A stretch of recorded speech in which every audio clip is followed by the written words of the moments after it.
Zachary Flett does what he can to help his family stay warm and safe this winter.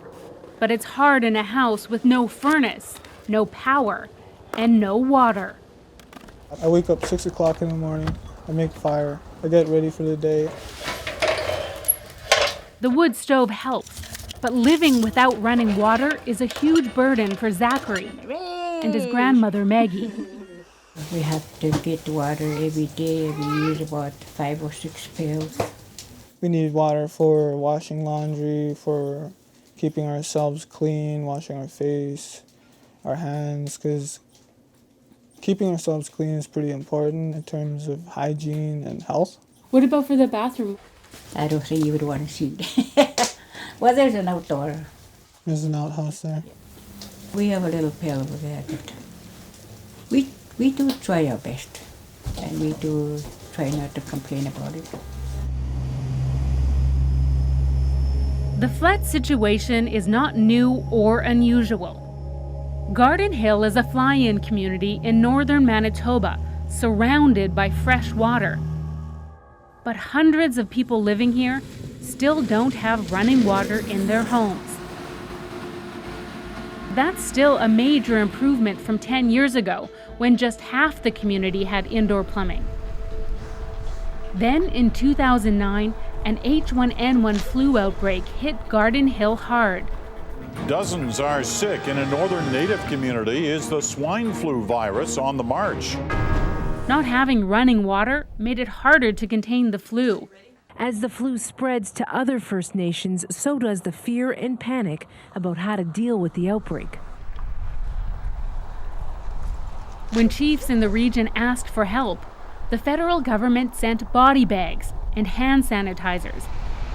That response prompted outrage. Why hasn't the federal government sent supplies and expertise to the Garden Hill First Nation and others?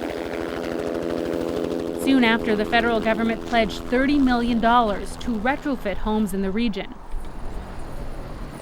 Now in Garden Hill, about a third of the homes rely on a water truck like this.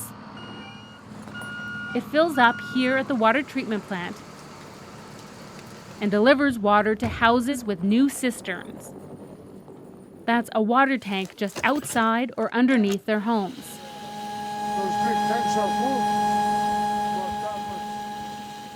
Inside this shed is one of those new water tanks. So this house now has running water and indoor plumbing. But we've talked to a lot of people who have these tanks and say they still have problems.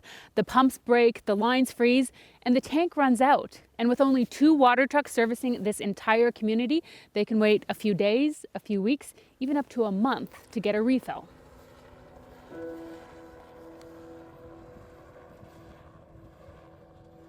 But you don't drink this water? No, we don't. Why not? Because it's sticky. Wallace Knott is one of them. He now has something that so many Canadians take for granted, running water. So this is water from the cistern. But that doesn't mean he trusts it. Put your hand in here, you can feel it. Sticky. Can I feel it? And feel your hand after. Oh, look, there's a film on it. Yeah. That's why it doesn't taste good either. I wouldn't want to even taste it or sample it. It's not drinkable. Or reliable. Wallace says he runs out of water nearly every 2 weeks. How long were you out of water for? Maybe 3 or 4 days. And sometimes when the water tank is empty, the sewage tank is full. When it gets too full, well, the sewage starts coming out of the bathtubs and it starts to get smelly in here. I mean, it does get smelly. And what can you do? It's bad, it's bad. Chief Dino Flett says the band doesn't have enough money to maintain the flawed system they have. We have to work with what we have. We listen to all the people. Russell Harper has been trying for decades to get everyone in the community piped water. All the way down. No more pails, no more cisterns. But so far, their hopes have fallen on deaf ears. Well, I guess they think what they provided is enough. The federal government is spending $1.8 billion to end boil water advisories on reserves.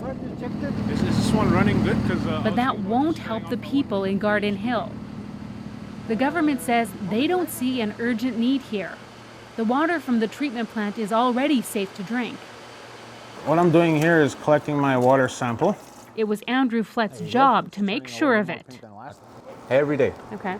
Monday to Friday, also on the weekends, 24/7, 365 days of the year. Wow. There's no breaks, no holidays when it comes to this job. But only half the people who live in Garden Hill get their water directly from the water treatment plant. Andrew isn't one of them. He has a cistern at home that has never been cleaned.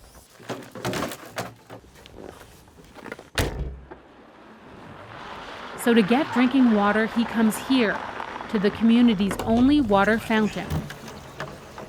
There's like a film that settles at the bottom of every tank.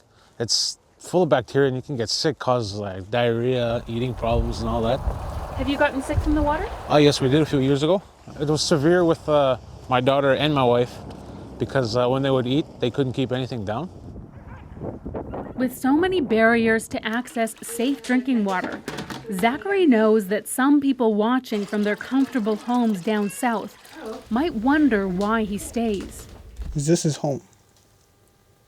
No matter how bad things are or how people look at it and view it, this is home because not only of the beauty, not only of the history, but as a community, we choose to make this our home.